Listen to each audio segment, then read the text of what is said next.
नमस्कार, आदाब, अभिनंदन, आभार और एक बार फिर से स्वागत है आपका हमारे YouTube चैनल पर।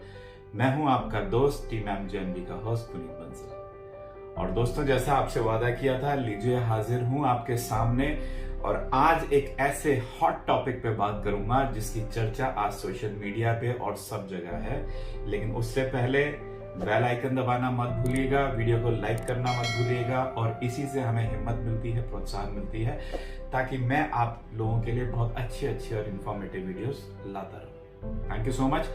तो आइए चलते हैं आज के पहले सवाल पे। मैं आपसे आज 3 ऐसे सवालों के बारे में बात करने जा रहा हूं जिसका बाजार बड़ा गर्म है और उन तीनों सवालों में अगर लॉजिकली देखा जाए तो कोई भी दम नहीं है, बट हॉट टॉपिक्स हैं, so we need to discuss it.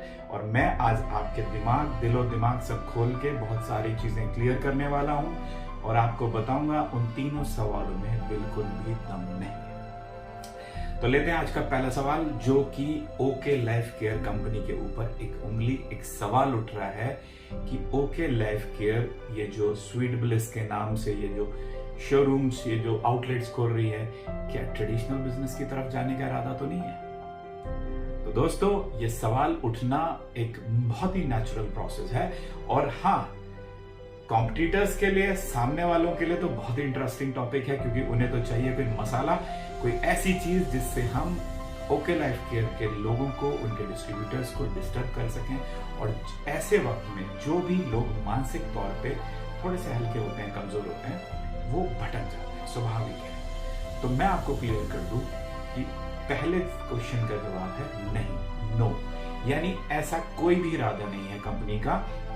Company की पहले दिन से जो फिलॉसफी है, अगर आप उसकी नीयत से कनेक्ट करेंगे तो कंपनी की फिलॉसफी है अफोर्डेबिलिटी। जिस चीज पे कंपनी काम कर रही है पहले दिन से, दैट इज अफोर्डेबिलिटी। और कंपनी का नारा है okay life care against traditional business. यानी हमारा जो कंपटीशन है वो नेटवर्क मार्केटिंग या MLM कंपनी से तो कभी है ही नहीं। जो ट्रेडिशनल बाजार है, जो 97 या 99% जनता जहां से सामान लेती है, यानी ट्रेडिशनल बिजनेस, ट्रेडिशनल मार्केट, उससे कंपटीशन है। और हमेशा से ये नारा दिया है okay life care, not network marketing. केवल एक company, okay life care versus network versus traditional market. तो आज कैसे आपको लगता है कि वो फिलॉसफी और वो नारा भूल के okay life care traditional business में उतर जाएगी?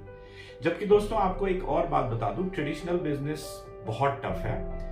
नेटवर्क मार्केटिंग इतनी खूबसूरत इंडस्ट्री है, क्योंकि मैं ट्रेडिशनल बिजनेस में रहा हूं फॉर 20 ईयर्स। मैंने देखा है किस तरह से माल बिकता है, किस तरह से पेमेंट्स आती है। आपको पता है एक वर्ड नहीं बोलूंगा मैं यहाँ पे, हालत खराब हो जाती है पेमेंट्स निकालने में। ट्रेडिशनल मार्केट में सामान देना और पेमेंट लेना आसान नहीं है। मैं मैन्युफैक्चरर रह चुका हूं, मैं ट्रेडर रह चुका हूं। आपको सामान उधार में देना पड़ेगा, यानी क्रेडिट पे देना पड़ेगा, चाहे वो होलसेलर हो, डिस्ट्रीब्यूटर हो, रिटेलर हो। और उसके बाद 1-1, 2-2 महीना, 3-3 महीना, 6-6 महीने तक पेमेंट का इंतजार करना पड़ेगा। वो भी कई बार पेमेंट नहीं आता, आपका पेमेंट मर जाता है और आपको अपने पेमेंट को भिखारियों की तरह मांगना पड़ता है। दुकान पे जाके, डिस्ट्रीब्यूटर के ऑफिस पे जाके भिखारियों की तरह अपना ही पैसा मांगना पड़ता है। उसमें भी कई बार पैसा मर जाता है, नहीं मिलता। और यहाँ MLM इंडस्ट्री में, नेटवर्क मार्केटिंग इंडस्ट्री में पहले पैसा आता है, उसके बाद प्रोडक्ट मूव होता है और पे आउट 1 महीने के बाद जाता है। तो इतनी खूबसूरत इंडस्ट्री को छोड़ के कोई बेवकूफ आदमी ही ट्रेडिशनल मार्केट में जाएगा। और ट्रेडिशनल मार्केट से नेटवर्क मार्केटिंग में आने की कोशिश बहुत सारे कॉर्पोरेट्स ने की, बहुत सारी कंपनी की। क्या आपने आज तक पिछले 25 सालों में सुना कि कोई MLM कंपनी ट्रेडिशनल में मार्केट में चली गई है? कोई एक सिंगल एग्जाम्पल भी नहीं होगा कि MLM कंपनी ट्रेडिशनल मार्केट में चली गई हो। हाँ, ट्रेडिशनल मार्केट से में जो कंपनियां 50 साल, 100 साल से हैं, उन्होंने MLM में आने की कोशिश जरूर की। तो अपने दिमाग से ये निकाल दीजिए कि हम अपनी फिलॉसफी, अफोर्डेबिलिटी और जो हमारा नारा है okay life care versus traditional market, इसको छोड़ के हम ट्रेडिशनल मार्केट में जाने का इरादा हमसे मतलब ये कंपनी, उसके सीईओ, उसका मैनेजमेंट, किसी का ऐसा कोई इरादा नहीं है। दूसरा सवाल दोस्तों, दूसरा एक सवाल गरमाया हुआ है इस इंडस्ट्री में। आज सभी लोग सोशल मीडिया पे लिख रहे हैं टीवी कॉमर्शियल को लेकर, क्या टीवी पे ऐड देना सही है, क्या बुराई है? हालांकि मैंने सोशल मीडिया के ऊपर एक पोल डाला था जिसमें बहुत कम लोगों ने पार्टिसिपेट किया, लगभग 22-23 लोगों ने पार्टिसिपेट किया, जिसमें मैक्सिमम लोगों के आंसर ना में थे, मतलब ये देना ठीक नहीं है। जबकि मैं आपको क्लियर कर दूं फ्रेंड्स, कहीं भी किसी रेगुलेशन में, किसी गाइडलाइंस में ये नहीं लिखा गया कि एमएलएम कंपनी टीवी कमर्शियल्स नहीं दे सकती। और ऐसा पहली बार नहीं हुआ है, ऐसा पहले भी होता आया है। सिर्फ तरीके का फर्क है। यहां पे ब्रांड को प्रमोट किया जा रहा है, खुल के प्रमोट किया जा रहा है, और पूरे ना सिर्फ हिंदुस्तान, दुनिया की किसी भी बुक में ये नहीं लिखा हुआ कि network marketing company TV ads या टीवी कमर्शियल्स नहीं दे सकती है। इसके पीछे की भी नीयत को समझना बहुत जरूरी है।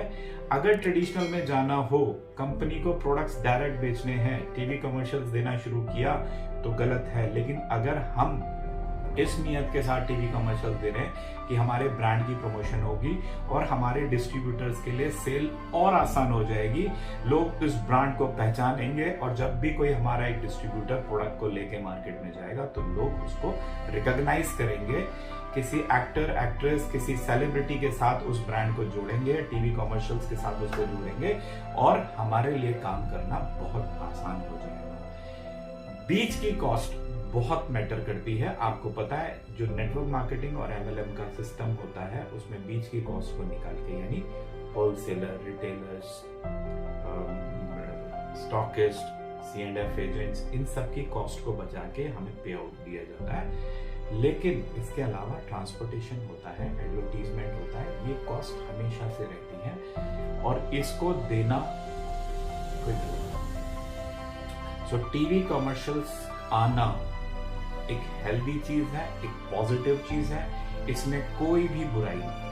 अगर फिर भी किसी को कोई डाउट है, कोई बुराई लगती है, तो मेरा नंबर आप लोगों के पास होगा या मैं इस पोस्ट में डाल दूंगा। आप कांटेक्ट कीजिए, कमेंट कीजिए, चाहे फोन से बात करिए, you can discuss with me. Now third and most important question जो आज की डेट में उभर के आ रहा है वो है, एक बात मुझे समझ में नहीं आती, मैं बार बार मेरे सामने एक चीज उभर के आ रही है, नीचे वाले को क्या मिल रहा है, नीचे वाले को क्या मिल रहा है, नीचे वाले का क्या पे आउट है, ऊपर वाले का क्या पे आउट है। मेरे भाई मुझे एक बात समझा दो, ये मिस्टर नीचे वाला और ये मिस्टर ऊपर वाला है कौन?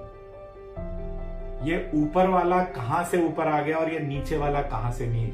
क्या नीचे वाले के लिए कोई अलग प्लान है और ऊपर वाले के लिए कोई अलग प्लान है? जी नहीं, ये सिर्फ दिमाग में डाली हुई गंदगी है। कॉम्पिटिटर्स और दूसरी कंपनी के लोग आपके दिमाग में ये एक डाउट पैदा करते हैं, क्योंकि मोस्टली कंपनीज में इसी नाम से बेवकूफ बनाया जाता है। जब भी कोई एक फ्रेशर, एक नया बंदा कंपनी में एंटर किया जाता है, करता है, तो उसकी फर्स्ट परचेज अलग प्लान में होती है और रीपरचेज अलग प्लान में होती है। दो प्लान चलाते हैं लोग और इस तरह से मूर्ख बनाते हैं लोगों को।